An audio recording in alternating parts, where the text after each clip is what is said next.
وَاعْلَمُوا أَنَّمَا غَنِمْتُم مِّن شَيْءٍ فَأَنَّ لِلَّهِ خُمُسَهُ وَلِلرَّسُولِ وَلِذِي الْقُرْبَىٰ وَالْيَتَامَىٰ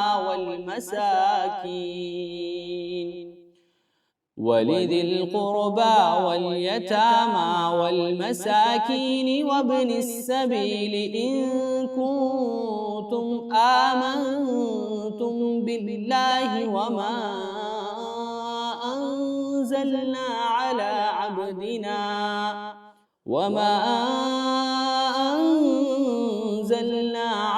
عبدنا يوم الفرقان يوم التقى الجمعان والله على كل شيء قدير۔ السلام علیکم ورحمۃ اللہ وبرکاتہ۔ الحمد للہ رب العالمین والصلاة والسلام علی رسولہ الکریم، اما بعد۔ محترم ناظرین، فکر آخرت کے اس 10ویں ایپیسوڈ میں آپ سب کا استقبال ہے۔ آج ہم قرآن مجید کا 10واں پارہ وَاعْلَمُوا میں آخرت سے متعلق، آخرت کی تیاری سے متعلق جو آیات نازل ہوئی ہیں اس کا مطالعہ کریں گے۔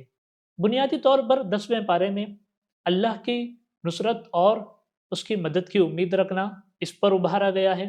اسی طرح غزوہ تبوک کا بھی اس میں تفصیل سے ذکر کیا گیا ہے، اور اس میں سورہ توبہ ہے، اس صورت میں سچی توبہ پر بھی روشنی ڈالی گئی ہے۔ جہاں تک فکر آخرت کا تعلق ہے، اللہ تعالیٰ ان نعمتوں کا ذکر کرتا ہے جو آخرت میں مومن مردوں اور مومن عورتوں کو اللہ تعالیٰ کی طرف سے ملے گی۔ سب سے پہلے سورہ توبہ آیت نمبر 72 میں اللہ تعالیٰ ارشاد فرماتا ہے وَعَدَ اللَّهُ الْمُؤْمِنِينَ وَالْمُؤْمِنَاتِ جَنَّاتٍ تَجْرِي مِن تَحْتِهَا الْأَنْهَارُ خَالِدِينَ فِيهَا وَمَسَاكِنَ طَيِّبَةٍ فِي جَنَّاتِ عَدْنٍ وَرِضْوَانٌ مِّنَ اللَّهِ أَكْبَرُ ذَلِكَ هُوَ الْفَوْزُ الْعَظِيمُ۔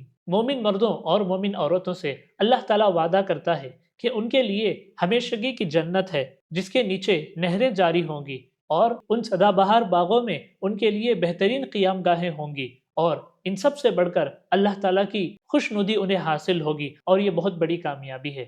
محترم ناظرین، اس آیت پہ اللہ تعالیٰ تفصیل سے ذکر کر رہا ہے مومن بندوں اور بندیوں کے لیے کیسی نعمتیں آخرت کے لیے اٹھا رکھا ہے۔ سب سے پہلی بات یہ بیان کی گئی کہ ان کے لیے ایسی جنت ہے جس میں وہ ہمیشہ رہیں گے، اور اس جنت کی یہ صفت بیان کی گئی کہ اس کے نیچے نہریں جاری ہوں گی۔ اور دوسری بات یہ بیان کی گئی کہ اس جنت میں جہاں وہ رہیں گے ان باغات میں ان کے لیے بہترین قیام گاہ اللہ تعالیٰ نے ان کے لیے بنا کر رکھا ہے۔ اور اس کے بعد یہ ذکر کیا گیا ہے کہ وَرِضْوَانٌ مِّنَ اللَّهِ أَكْبَرُ، ان سب نعمتوں سے بڑھ کر انہیں جو عظیم نعمت حاصل ہوگی وہ یہ ہے کہ انہیں اللہ کی خوشنودی وہاں پر حاصل ہوگی، اللہ کی رضا انہیں حاصل ہوگی۔ اس سے بڑھ کر اور کون سی نعمت ہو سکتی ہے؟ اس کے بعد آخر میں یہ کہا گیا کہ ذَلِكَ هُوَ الْفَوْزُ الْعَظِيمُ، یہ بہت بڑی کامیابی ہے۔ جو لوگ اللہ کے راستے میں ہجرت کرتے ہیں، اس کے راستے میں جان و مال سے جہاد کرتے ہیں، انہی لوگوں کو قرآن مجید کامیاب قرار دیتا ہے۔ سورہ توبہ آیت نمبر 20 میں اللہ تعالیٰ کا ارشاد ہے إِنَّ الَّذِينَ هَاجَرُوا وَجَاهَدُوا فِي سَبِيلِ اللَّهِ بِأَمْوَالِهِمْ وَأَنفُسِهِمْ أَعْظَمَ دَرَجَةً عِندَ اللَّهِ أُولَٰئِكَ هُمُ الْفَائِزُونَ۔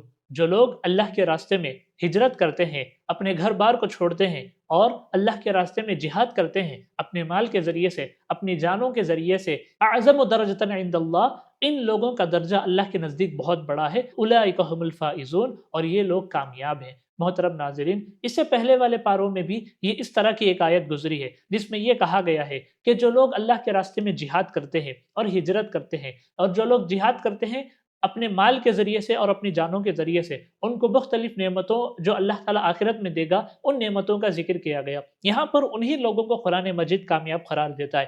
یہ آیت ہمیں ابھارتی ہے، اور اس سے پہلے سورہ توبہ کی جو آیت گزری ہے جس میں مومن مردوں اور مومن عورتوں کا اخروی نعمتوں کا ذکر کیا گیا ہے، یہ دونوں آیتیں ہمیں ابھارتی ہیں کہ ہم بھی دنیا میں ان لوگوں کے ساتھ شامل ہو جائے جو ایمان لے آتے ہیں، جو اللہ کے راستے میں طرح طرح کی قربانیاں دیتے ہیں۔ ایسے لوگوں کا اخروی انجام ذکر کر کے اللہ تعالیٰ ہمارے اندر یہ جذبہ پیدا کرنا چاہتا ہے کہ ہم بھی آخرت میں اس طرح انعام حاصل کرنے والے بن جائیں۔ دنیا میں اللہ تعالیٰ اپنے بندوں کو جو کچھ بھی نعمتیں دیتا ہے، جتنی بھی مال و دولت دیتا ہے، یہ سب اللہ کے جانب سے ہے، یہ انسان کی اپنی کوئی چیز نہیں ہے۔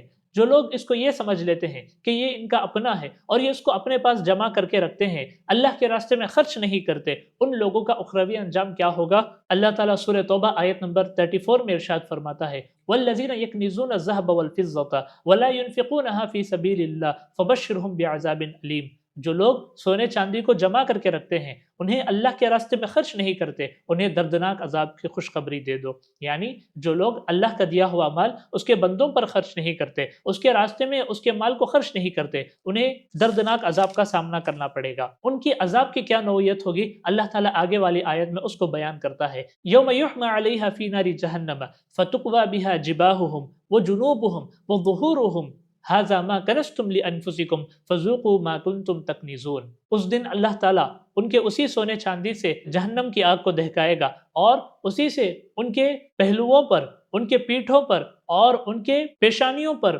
داغا جائے گا اور کہا جائے گا یہ ہے وہ خزانہ جو تم نے اپنے لیے جمع کیا تھا، اب اپنی سمیٹی ہوئی ان خزانوں کا عذاب چکھو۔ محترم ناظرین، جو لوگ اللہ کے راستے میں اللہ کا دیا ہوا مال خرچ کیے بغیر اپنے پاس جمع کر کے رکھتے ہیں اور یہ سمجھتے ہیں کہ یہ سب ان کا ہے، ان لوگوں کو ان کے اس دردناک انجام سے تنبیہ کی جا رہی ہے کہ ان کو اسی سے عذاب دیا جائے گا۔ انسان کے دل میں جب حد سے زیادہ مال و دولت کی محبت سرایت کر جاتی ہے تو وہ یہ بھول جاتا ہے کہ اس مال و دولت میں دوسرے بندوں کا بھی حق ہے، یہ مال اسے اللہ نے اس لیے دیا ہے کہ وہ دوسرے بندوں میں بھی تقسیم کرے۔ لیکن جو لوگ اس غلط فہمی میں مبتلا ہو جاتے ہیں کہ یہ سب ان کا اپنا ہے، اس میں کسی اور کا حصہ نہیں ہے، ایسے لوگوں کا انجام بہت دردناک ہوتا ہے۔ محترم ناظرین، آج ہم نے جن آیات کا مطالعہ کیا ہے اس کا خلاصہ یہ ہے۔ سب سے پہلی بات یہ ہے کہ جو لوگ دنیا میں ایمان لے آتے ہیں، یعنی مومن مرد اور مومن عورتیں، انہیں آخرت میں اللہ تعالیٰ کتنی بہترین نعمتوں سے نوازے گا، اس کا ہم نے تفصیل سے مطالعہ کیا۔